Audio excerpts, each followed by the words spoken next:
Oh, I just don't know where to begin. I guess we're all honest. I reckon I could put up a monitor, but I'm not sure I want to do that.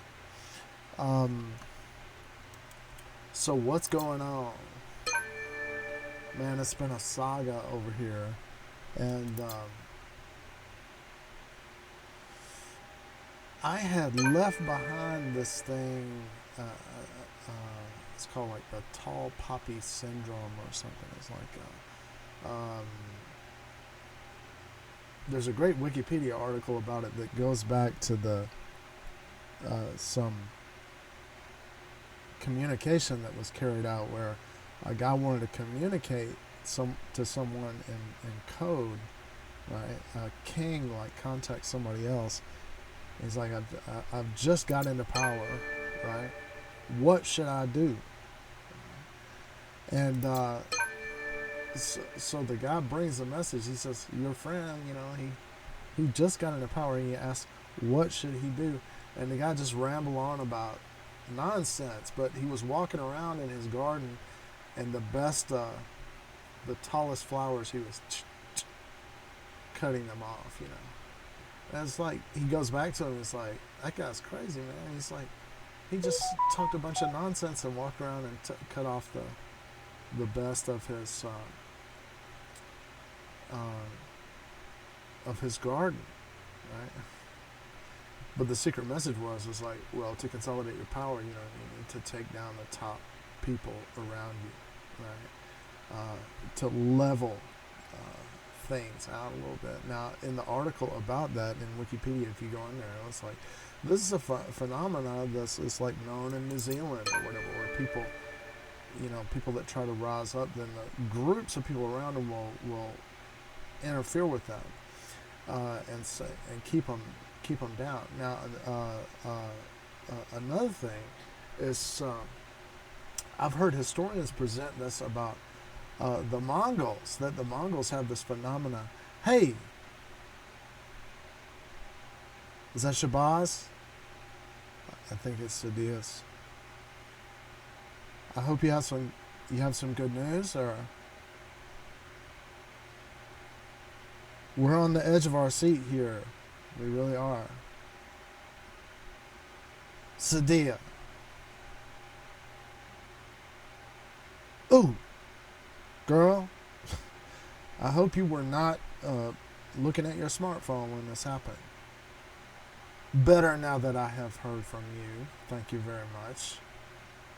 Oh, you weigh on my conscience, girl. Heavy. Do you know what that means? But I have told my daughter, she understands, yeah, they do that all the time in games, run people over with trucks and stuff like that. Yeah.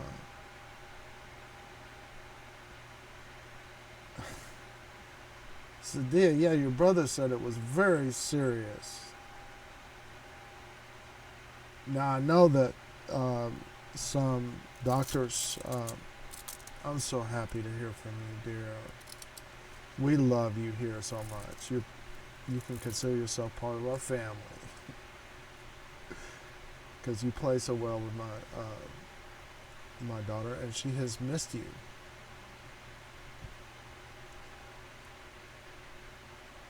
Yeah, Shabazz got on. He got on the live stream several times, and yeah. See, I got tears coming now. I feel very sad, worried about you, thinking about you a lot. In the Jewish practice of Reform Judaism, well, I mean, a lot of Jews do this anyway. We have a thing called Misha B'Shabbat. We go to temple on the Sabbath, and we pray for the well-being and the healing of and if you saw our temple on YouTube or whatever, you would hear me say your name because we wanted to pray for you that you would get better. So I'm very happy that you're better. But you're behind on your schoolwork, isn't it? The beginning. Is it the beginning of the school year there, dear?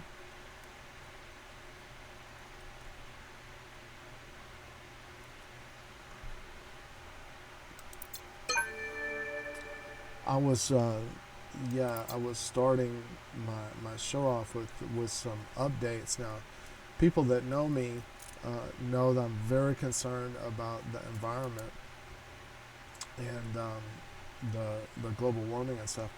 And in the course of my study about climate change, um, I learned about carbon going into the atmosphere from decomposing wood. So scientists have been studying this, and they found that trees, of course, as they grow, they capture their carbon like we are. We capture carbon as long as an organism is alive. It captures CO2, right? And then when that organism dies, for example, when a tree is cut down and it begins to decompose, it begins to release all the carbon that it has captured over the course of its existence. And I thought to myself that really we have a consumer society, right? And like if you buy furniture or whatever like that, it's like, oh, it's used. It's like they promote this idea. Oh, somebody else touched it, so therefore we don't want it anymore. So, actually, in America, the value or the market for antiques has plunged because people don't want old stuff that was touched by other people or whatever. This is thought control, or whatever, to get people to get rid of stuff. But of course, if you're using things that are made out of wood, right, and you're letting the wood decompose, all the carbon that was ever captured by that organism is being released in the atmosphere. It turns out that it's more or comparable to all fossil fuel emissions combined, decomposing wood. So one of the things I thought is being in China, I saw fine wood carvings that were sometimes 1,000 years old, right? But there were such beautiful wood carvings that someone had tried to preserve them and managed to preserve very fine, intricate carvings of wood, beautiful things that were made by people. It was as much as 1,000 years old, right? Well, if you preserve those things, if you think of the wood itself as sort of a sacred thing, this is a living thing that has died, an organism that has given its life or something like that. If you could make it into an object of beauty somehow, a very profoundly beautiful object, or put carved writing on it, a message like an aphorism of wisdom carved into this wood, it would have a reason to preserve it, and by preserving it, stop its decomposition.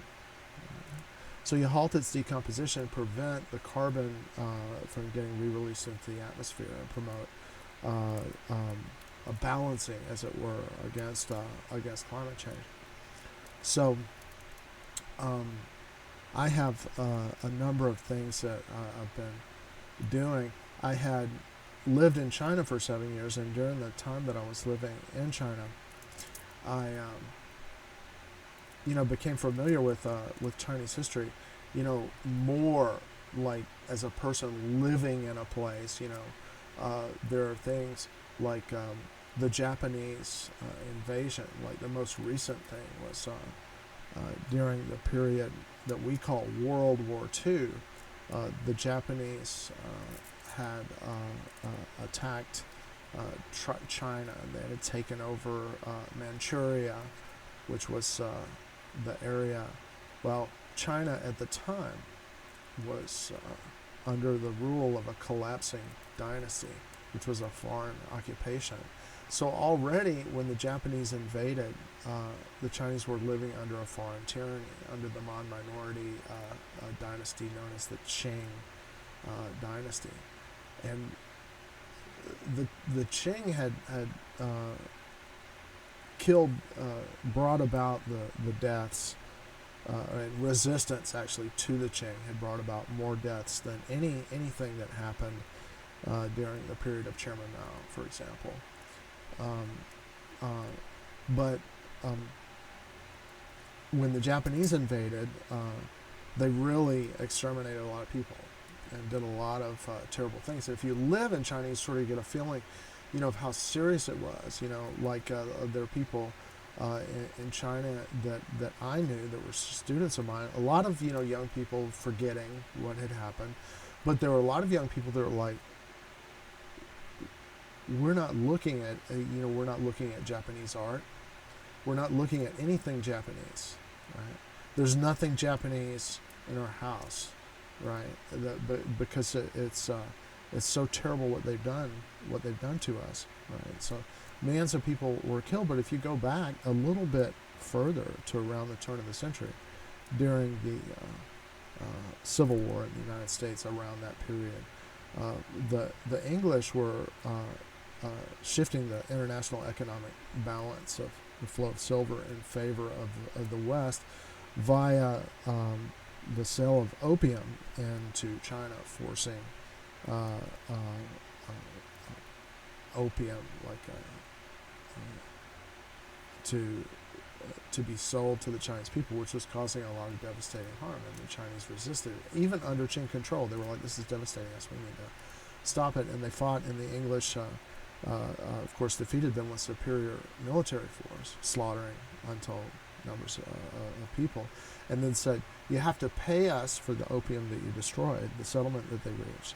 You had to pay us for the opium that you destroyed, trying to prevent us from selling it. You have to allow us to sell it.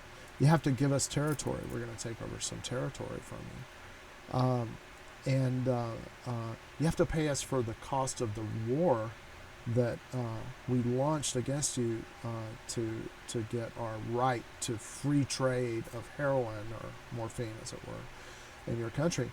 Now, at that time, a movement started in China to convert the country to Christianity. A person had a messianic vision or whatever. And if you remember, well, a lot of people don't know this, but when in our oldest quote-unquote Christian gospel, the Gospel of Mark, which one of the early church fathers met the individual who wrote it, who said it was a fake story, that because this person had been killed, because Jesus had been killed, they had to formulate a story to explain why he was still the Messiah, or still the king, or still, and it was an ancestor worship sort of thing that they had to formulate. We have that extant, so we know that it's not really a real story. But interestingly, it reports Jesus returning to his hometown. And he comes to his hometown with a big following of people, because he's reportedly healing people. He has these powers, and he's healing people, and flocks of people are following him to get their illnesses healed. And his family hears that he's there, his mother and his brothers, and they're like, "What? He's here? He's crazy!" Right? So we have that in the Gospel of Mark. The person who wrote it said that the narrative as it unfolds is a construct, but that he did follow Peter around. So in the content of the story, there's events that may reflect something that was conveyed by Peter as to what had actually transpired. So I don't think the value of it should be underestimated by the acknowledgement that they were mythologizing the individual. To Papias, this is the author of the anonymous Gospel of Mark, reported to an early church father, Papias, that it was not a real story, but that it was structured to still say he was a king. But he said, when his mother, they said, yeah, there's people around him. He's in his hometown. He said, your mother and brother are outside. Your mother and your brothers are outside, and they want us to carry you out to them. Say you're crazy. And he said he rejected his mother and brother. He said, "Who are my mother and my brothers? They are those who do the will of my Father in heaven." So this guy Hong Shou-Chuan in China has a messianic, but he's a mental breakdown. And comes out of it, and he has a dream that Jesus talked to him and said, "You're my brother, right? Who does the will of my Father in heaven." And so he started a movement to convert China to Christianity, incidentally reestablish Chinese rule. And the English, of course, had just settled real great deal to deal dope in China with the existing government. So they were like, no way we're going to let this guy get control in China. You know? So they said, well, he's a heretic, right? So we, as Christians, you know, we're all duty bound to exterminate all these people. Well, when that extermination campaign happened, roughly 75 million people died as a result of, well, it precipitated famines. There was you know, when there's big conscriptions or whatever, it takes people away from the farmland. They can't do their harvest if the war's prolonged. It precipitates all the infrastructure maintenance, the dams break down. There's no one to deal with emergencies. And eventually it precipitates a terrible collapse. And roughly about 75 million people died. More than ever has happened since. It was the worst. Probably in terms of mortality, probably the worst, one of the worst conflicts in human history. So when you live there, and you get a feeling of that, what it's really like. You know that societies can collapse, right? And everything can disintegrate, and you need to, be aware of that in order to know how you should order your life. Now, in terms of ordering your life appropriately, what you've got is a situation where you're facing environmental devastation that's going to precipitate environmental collapse ultimately. So what can you do? Well, there are forces at work that contribute to a general momentum, a direction of your society. And one of the things that we're coping with is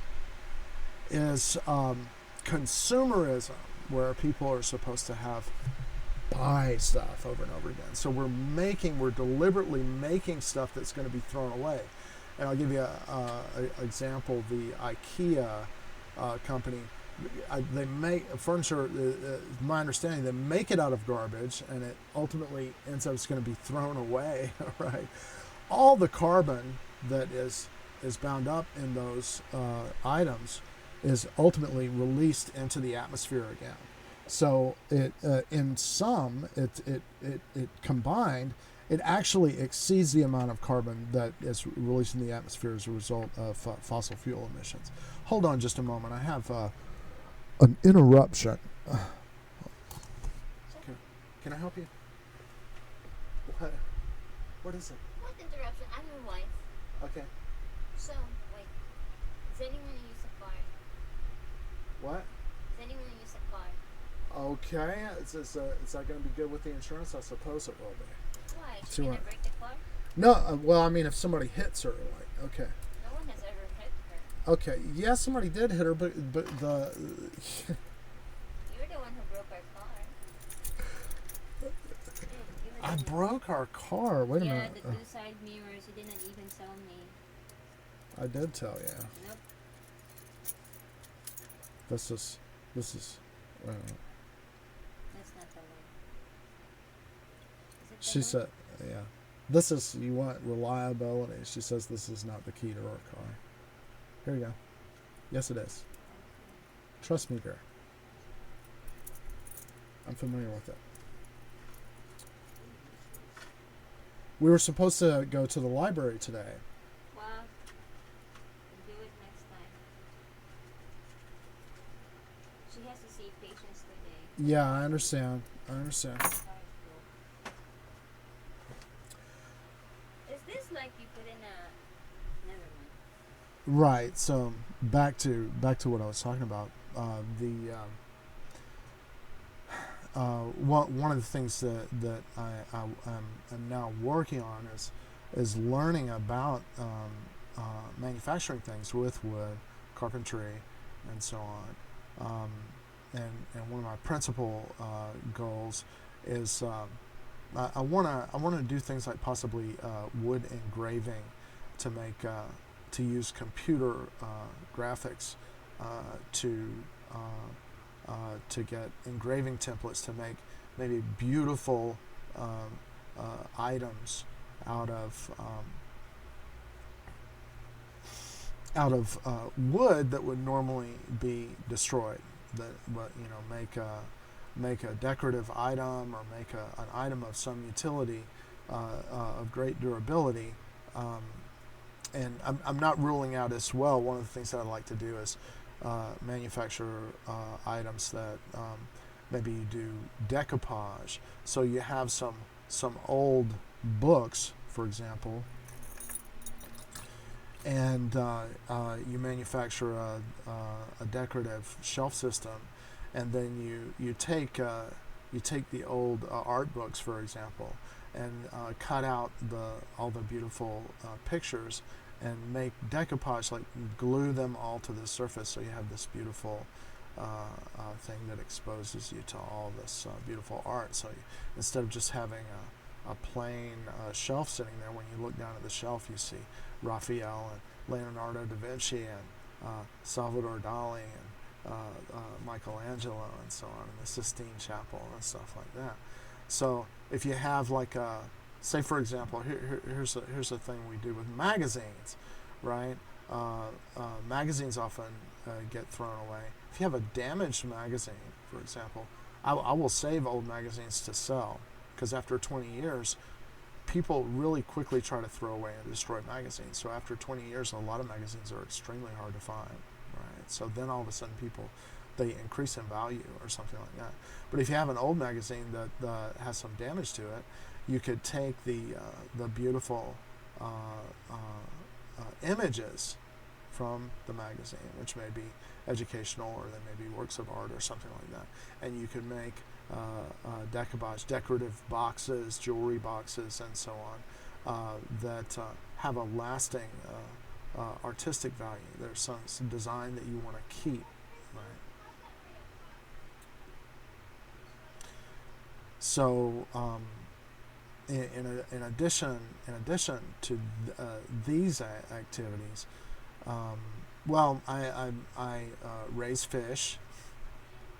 I have about 7 active aquariums. I'm not good at it. I'm learning how to do it, and I try to grow plants. And really, right now, I'm focusing on trying to grow Genovese basil because I love the fragrance of it, and because I don't know anything about plants, and I'm trying to really learn about at least one plant before I die. So in my house, I use hydroponics and cultivate basil. And sometimes I do very well, and sometimes I do very badly, but I'm not giving up, right? So, waste salvage, right? What you want to have in your life is you want to stop the waste that you see going on around you, and actually help the living things, right? So, wherever human beings reside, they just devastate all living. They want to kill every living thing around them because they're like, oh, I want to purify my environment or whatever. And really, they desolate God's creation and nature and so on. So one of the things that I envision is, how can we change the way that our life looks so that our environment is full of life, full of cultivated living things. So I'm working on learning about growing interior plants and aquatic plants. So far, my best aquatic plant is Java moss. But I'm not going to give up, and that's sort of my raison d'etre, Now, a lot of people around me, and this is the thing that you have to be aware of, is like people are watching, you know, TV shows, and they're like, my life should look like this TV show. Well, if you stop to think for a moment, the TV show, that's not really real. That's like a figment. And also the things that you're seeing on a TV show that you're watching are generally products that are being produced by people that help to pay for the TV show to get made and for you to be able to watch it. So you'll think that I should wear a certain kind of clothes or drive a certain kind of car, or to brainwash you to think that this is what the world should look like, when in fact the world is being destroyed very rapidly by this kind of stupidity. And you try to get, what in my mind I try to get to a top level, like a very simple problematic principle that needs to be changed, is that and this is what, I've given it a lot of thought over many years. Really, activity, right, as energy is being expended or whatever, activity should be reciprocal to what we want to continue, right? So, but in our world right now, activity is really happening primarily to amass wealth. People are like, well, I'm in business to make money, right? Well, there's a baseline value. You're gonna consume some resources. You're gonna consume some energy, or whatever, to produce some commodity or product, and that at a very basic level, you had to go get something that required some activity. You had to put it together, to make it do what it's going to do, and that required some activity. And all these things, required some kind of expenditure of some form or another of energy, right? So at a base level, to exchange that for something like money, which is really, money is a disaster, but there's a baseline value, right, where you match that, right? And if you can get more than that, like say you have this widget that you made, and you put a sexy bikini girl on top of your widget, right, and you print a lot of pictures or whatever, you're going to expend some energy doing that. But for human beings, generally, if they see a juxtaposition of like a handsome guy or pretty girl, they develop an unnatural connection between whatever that handsome guy or pretty girl happens to be next to. So if you do that, right, you could get some extra money. You really haven't produced anything more yet. You haven't, but there's a gap there. Like, for example, the people that made the object for you in your company, were they capable of paying their rent or having a roof over their head based on what they're getting paid by you? And if they're not, right, and your money is increasing, right, that's one of those gaps that allows accumulation of capital, right? I think a very important, a simple example is like, say you got two people that have a couple of bean curd grinder things, and they sell bean curd, right? And they have two horses each, right? Well, the first person could go and steal the horse, and then the person that was left, they couldn't produce as much bean curd, right? So they could not make as much money, right? So now the person that had two horses has three horses, so he can make more bean curd. But what he could do is save further money by beginning to starve two of his horses. So they forced two of the horses to work for no food, right? Just basically let them drag along or whatever. And that extra money, right, he could accumulate that as well. Right? And then after a while, he could steal the last horse of his competitor, right? Maybe kill his competitor or whatever like that, right? And then he would have cornered the market, as it were, right? And he could starve the two stolen horses to death, and then in the end, he's in control, and he can decide how much, because nobody else is producing the bean curd.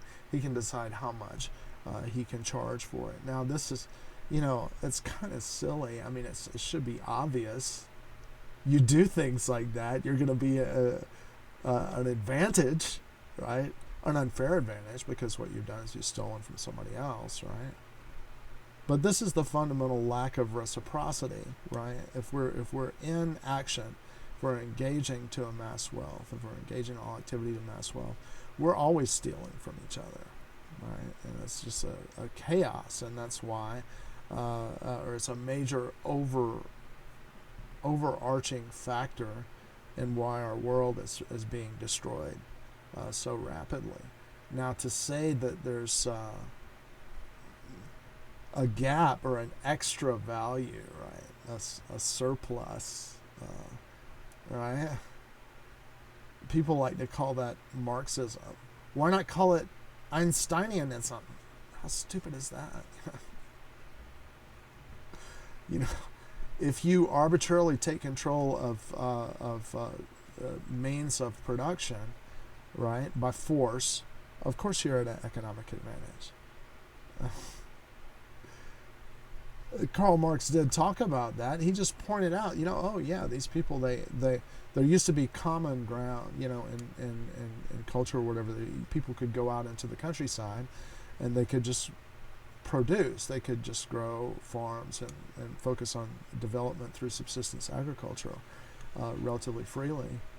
But arbitrarily, they said we're going to eliminate, like in England, the commons. They said we're just going to eliminate the commons and say, well, all this land is now ours. So we're going to set up our farms and lands that we control, and you guys are not going to be able to produce. You're not going to. Now, to call that Marxism is so, to me, it's very moronic, because all he was doing was pointing out, look, this is how the system is working. He looked behind a curtain of the mighty Oz, right? And if we keep doing that in this world, you see we're destroying each other, sometimes directly, right? So we need to stop that. All right. Now, what another thing that I have been working on is reading and playing Macarena at the same time. So now, how long have I been in here? 33 minutes. So we have not started fighting yet. Maybe don't forget to clean the litter box. Okay? I don't forget to clean the litter box. We need cat litter, dear. Yeah. Don't forget to clean the litter box. I'm the only one who ever cleans the litter box. I've got to do a slideshow of the mess. If you wonder what I have to do when I'm not here, it's like she'll I don't know how she does it. A full load of laundry every day, in the dirt. I don't know. Throw all the laundry on the floor. Oh, it got on the floor, so we're gonna. God forbid we should hang it up, right? And scatter food over the top of everything. So like throw rice all over. This is the thing. This is what my dear wife. She watches hundreds and hundreds of short. I mean, basically what she does is she watches these little short YouTube videos all day. She got a job where she can do that. She can play her smartphone and watch all her little videos. And I'd like to put up it's absolutely astounding because you can see the it's like an addiction. Like what you do is like you go on to whoever's using the Wi-Fi, and that's all detected by Google. So you can go on to Google Takeout, and you can see every, like, minute by minute what's going on. So she'll go in the other room and be sitting there nonchalantly with her smartphone, and meanwhile I'm like in here studying. I'm looking at the Google Takeout, and it's like, well, she watched 200 Filipino short videos. One day, it's a and so in the course of this, she's not able to really wash very many dishes, and she gets frustrated, and she broke the plumbing to the dishwasher and flooded the whole upstairs house or whatever. So in addition to raising my daughter and having lessons with my daughter every day, and doing trying to get back into this game development thing, and studying, right, and trying to do computer training courses and all that stuff like that. My wife is totally caught up in this, watching stuff on her phone, and so when she eats, she throws food everywhere, and she throws dishes everywhere. And I need to make like a slideshow that I play that shows, wow, I mean, literally we had overrun by insects, crawling, from all the food thrown everywhere.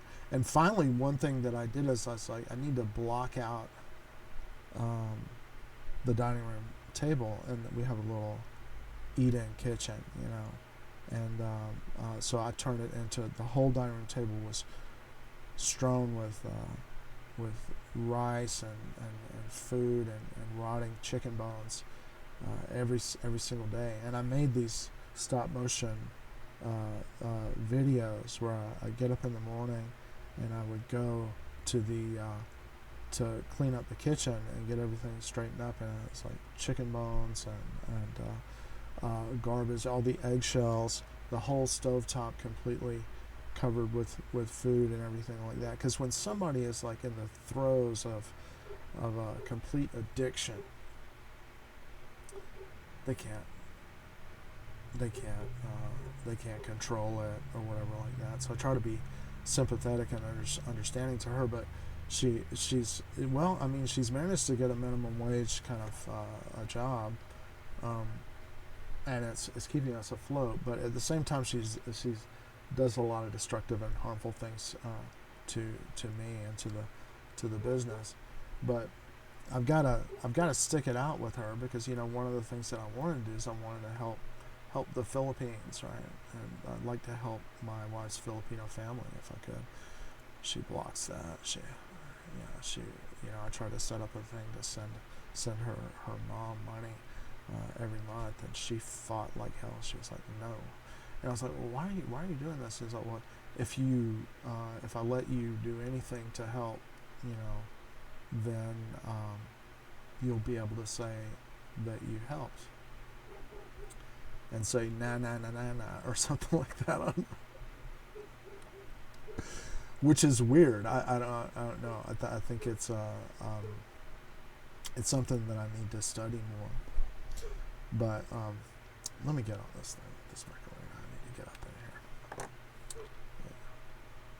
here. At least do a couple of rounds.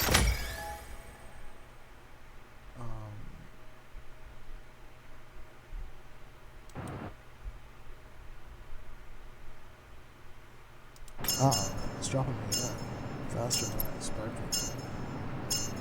Oh, do I like this place? I sure do.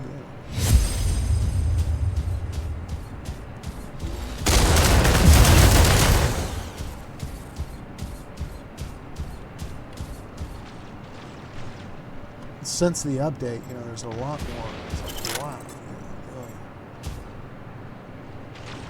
got a better system. You're coughing? You need some cough drops. Coughing. Free coughing. I don't need no free coughing. I don't want to catch a COVID over here.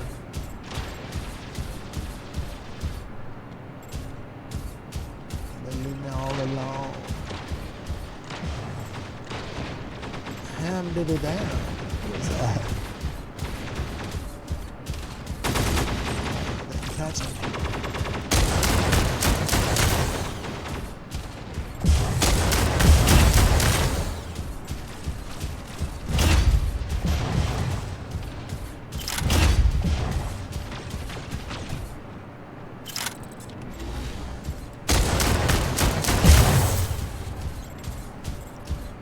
Trying to stay focused on behind it. What?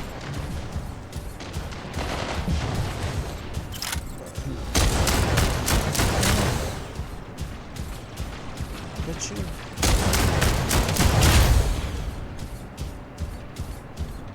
I like that. It is a better.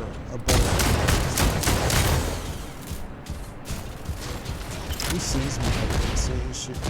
So I don't like it. Standard. Let him distraction alert off behind it. Oh, now he's crawling around trying to get something. Shoot!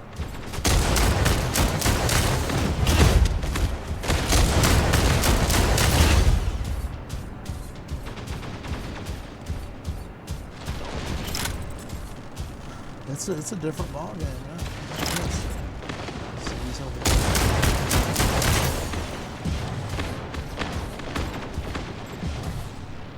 Somebody come up here and give me my vampire points.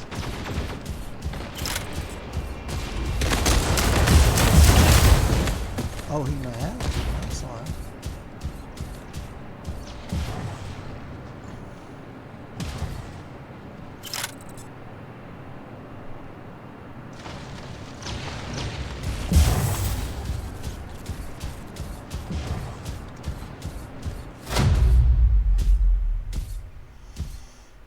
Alright.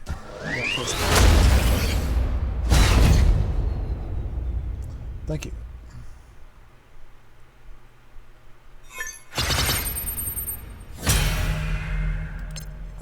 I need to leave this match. Cynthia, I wish you would talk to me more. Jenna. I don't know if you're still there.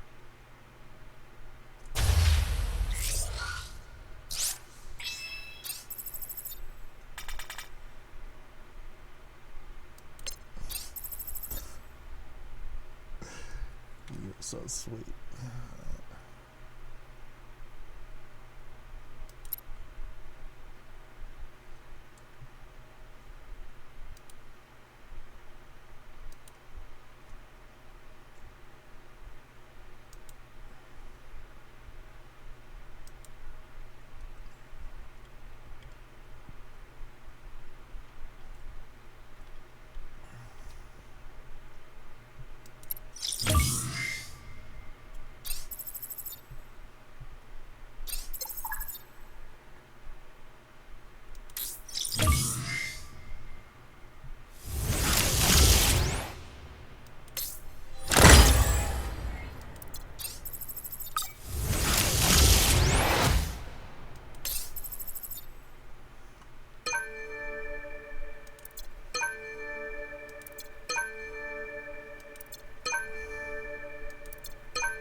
one ticket. Lord help.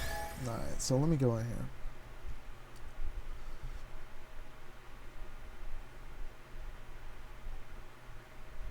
What I think I'm going to do is I'm going to go to my daughter's room. Stick with her over there. I had her working over here, but my wife destroyed that.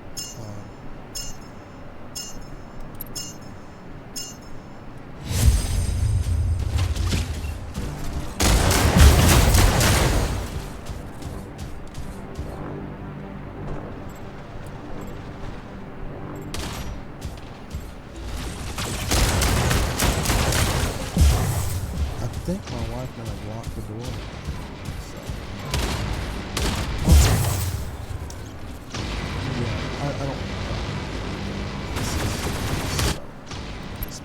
This is okay. It's lost.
So a plasma cannon. That's not taking this up there.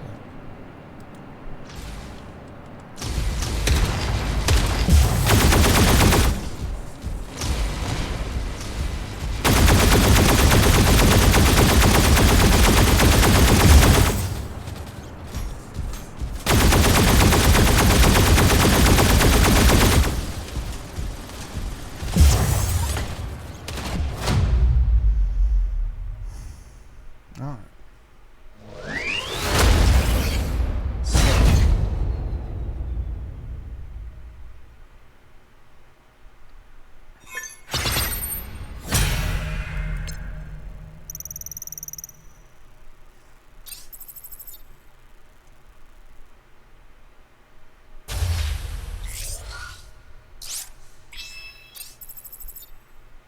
Let me see where I'm at. I'm supposed to do like 4 hours, clearly not there. So, but I need to go get with my daughter. So I'm gonna have to drop the stream. So we'll see you again soon.